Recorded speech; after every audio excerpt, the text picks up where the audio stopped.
What is up, guys? We are here in Greenwich, Connecticut at Miller Motor Cars today for a Greenwich Cars and Coffee Saturday car meet. It's a beautiful Saturday morning out, and a lot of stuff has already started to show up. So let's get right into the video and see what we have. You can never go wrong with any Greenwich, Connecticut car meet, and you never know what could show up around here.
As we start off in the Ferrari dealership basement downstairs, we have this crazy SF90XX. Believe it or not, this is actually my first time seeing an SF90XX. But this car is so cool, honestly. I think it's a hypercar all the way. You've got like 1100 horsepower, and this color is just sick. Wow. It's like I don't even know what it's called, but it's like metallic black. Just look at that. It looks so insanely cool. Okay, so F355 in Rosso Corsa. This is probably my favorite car at the meet so far. It's just the F355s, and it's an automotive icon for sure, and these are already going up in value. It's a great time to buy before they get extremely expensive. You could still pick one up for under 100,000, which I think is a great bargain for what you're getting.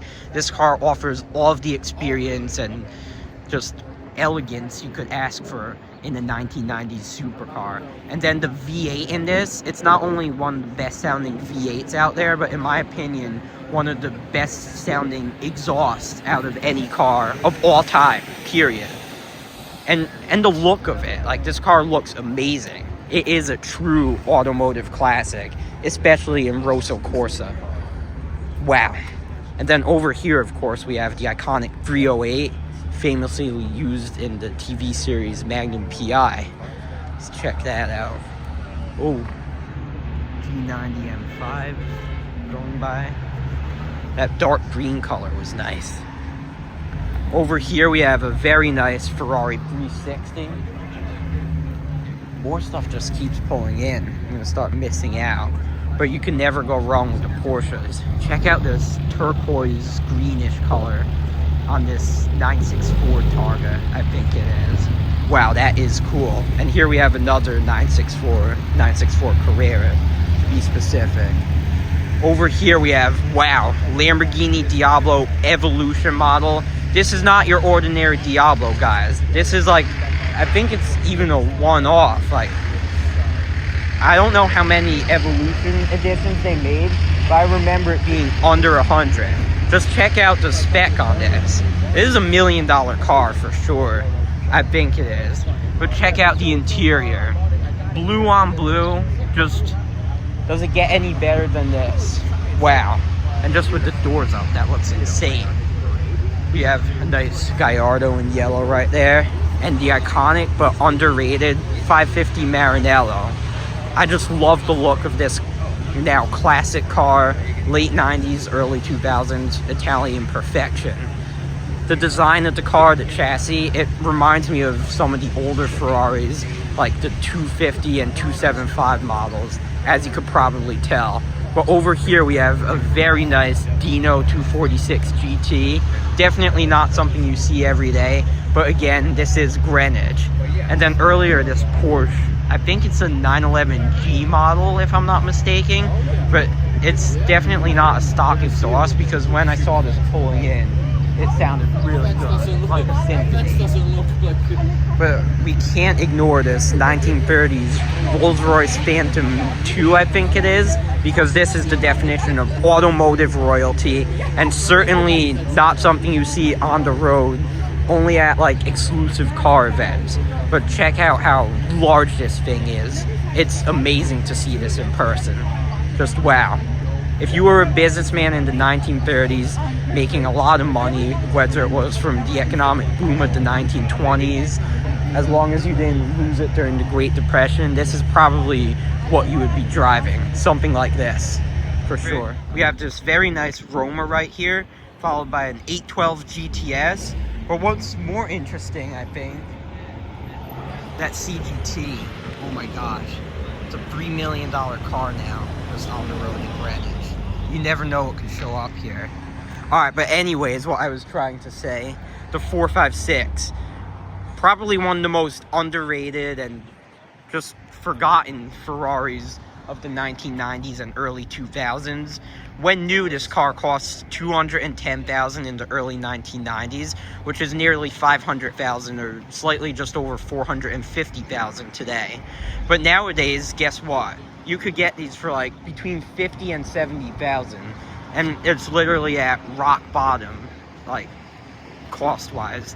I feel like they've been even cheaper before, like a few years ago, and that these cars are already starting to go back up in value. But yeah, after nearly 30 years of depreciation, I think this car is a great investment, a great buy on the market, because it can't get much cheaper, especially when it's a rare. Yes, they didn't make a lot of 456s as far as I know. A rare V12 four-seater Ferrari. Like, you could literally use this thing as a family car. It might not be the most reliable, and maintenance costs, yes, are definitely expensive on this, but still, it's an automotive icon that a lot of people have forgotten about. We have a very nice 296 in the stripes and that blue color. Here we have an E-Type from, I think, the early 1970s. This might be a V12 E-Type, too. And then over here, we have a Ferrari Mondial, possibly the cheapest Ferrari on the market, as you could pick one up for like $40,000 now. Definitely underrated. I know it sometimes gets a bad rep, but I think it's really cool, and I really like these things. Beautiful Ferrari 365 GTB4 Daytona that was also here last time we visited. And then we have the Jaguar E-Type, definitely an earlier E-Type model, which the earlier E-Types, like the first generation from like early to mid 60s, are the most iconic among collectors and the ones that are worth the most. But over here, we have an original Shelby Cobra. Now, from what I could tell, this is definitely a real Cobra. But yeah, I'd say 1963, 64, something like that. But this is definitely a couple $1 million at least. Just wow. You could tell like how pristine, and it's in mint condition too. Just check out the interior. You could see we have a few stuff like this C8 and an original G-Wagon, or an older one at least. We have this very nice F430 in red, Rosso Corsa, and a really nice C8 Z06. This red color is sick, and those rims, oh my gosh, it looks amazing. But yeah, 570S, Gallardo. And then over here we have a 1963 split window Corvette. As you could see, such an iconic classic car. This is something that you don't see every day, but everyone knows its presence and how iconic it is in the automotive world. Nowadays, you could expect these to go for around 200,000, sometimes even more if in mint condition, possibly even closer to 500,000. All depends on the condition for the older cars. But speaking of classics, we have this Ford Mustang GTA from around 1967, I'm thinking. This light blue color, or grayish, red interior. Looking really nice. Classic Alfa Romeo here. I really love the older Alfas. Like, I'm not 100% sure about the model, but this looks so cool in my opinion. And along with BMW too. It's like German versus Italian. But wow. You could see the Porsche presence is live at all of these local car events. It's always the Porsches that seem to be the most popular choices.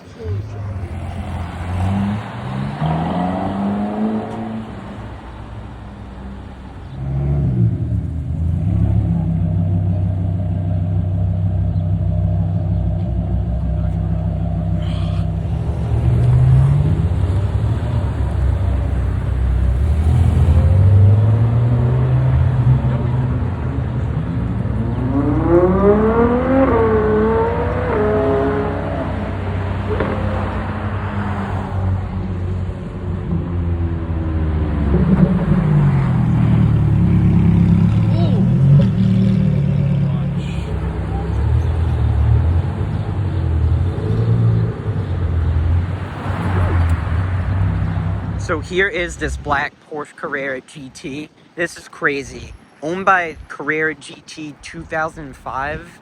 I'm pretty sure it is on Instagram. So I'm assuming from that it's a 2005 Porsche Carrera GT. But yeah, super iconic. Basically a hypercar of its era. The predecessor to the 918 Spider. And they only made like 1,300 of them. So a CGT is rare. And they've just gone through the roof in market value over the last 10 to 15 years. Nowadays, you could expect one to sell between $2 and $3 million. And guess what? They're still on the rise. It's just crazy how expensive this car has gotten. Especially over the last, like, ever since the pandemic. I feel like these cars have, like, tripled in value, at least. Because I remember when they were, like, $500,000 to $750,000. And I thought that was expensive for a Porsche like this. But yeah, it's probably going to keep going up in price. Honestly, there's nothing really stopping it. Dealership, we have this brand new 2026 Aston Martin Valhalla stock. This car, it's one of the most beautiful hypercars, new hypercars I should say, out there. Just wow, 1,000 horsepower, and starting price is just over $1.1 million. This one's asking 1.4. It's for sale right now here at Aston Martin Greenwich, Miller Motor Cars. Just let me know what you guys think of the new Aston Martins in general.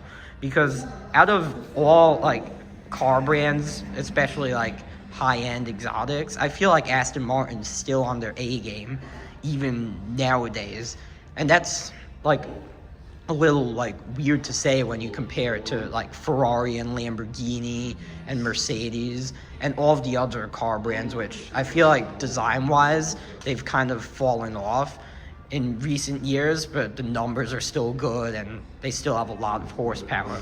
But honestly, Aston Martin knows how to do both. They're still making extremely powerful and luxurious supercars, like for example the Vanquish, a Grand Touring supercar that you could feel comfortable driving without a super thrilling experience, but you could still get the full-on like supercar experience because it's practical somewhat to an extent and very comfortable because it's a luxury car. But yeah, the Valhalla shows how like Aston Martin could also make extreme hypercars that offer more of the surreal experience like this. And then, of course, we have the Valkyrie, which is just on a different level than the Valhalla. But yeah, truly amazing to see.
So a lot of stuff has left as of now, but there are some cars still here, as you could tell.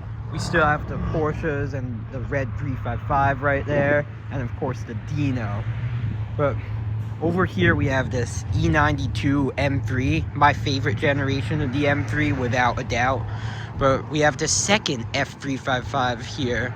This one's an F355 Berlinetta Coupe, but notice it's Euro spec too, so not something you see in the US that much. But yeah, very cool to see here for sure. Just any F355 I adore. We have this other Porsche Carrera, which I might have covered earlier, but yeah, pretty cool, I must say. Right here we have this Viper GTS. But this is not your ordinary Dodge Viper. I was just talking to the owner of this car, and it's a 2002 Viper, second generation, but it's the last year of the second gen Vipers they made. And for this particular model with the red and white stripes, it was like a limited edition. They only made 300 of that year, 300 models of the 2002 Viper GTS in this spec. All of them were built from the factory in Detroit, the Dodge factory, and came into spec. But yeah, pretty amazing to see here. Certainly an American classic now, I guess you could call it.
They all look the same.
Thank you guys for watching today's video. Be sure to leave a like, subscribe, and hit the notification bell so you won't miss out on any new videos. And feel free to comment down below, like your thoughts on the event, or like, what was your favorite car there? It's always good for engagement, something along those lines. But it is springtime, and there certainly is going to be a lot more cool content coming your way. Automotive events, random shots, you name it. So stay tuned for more. You can find me at LRF Cars across Instagram, YouTube, and TikTok. But that's a wrap for today, and I'll see you guys in the next one.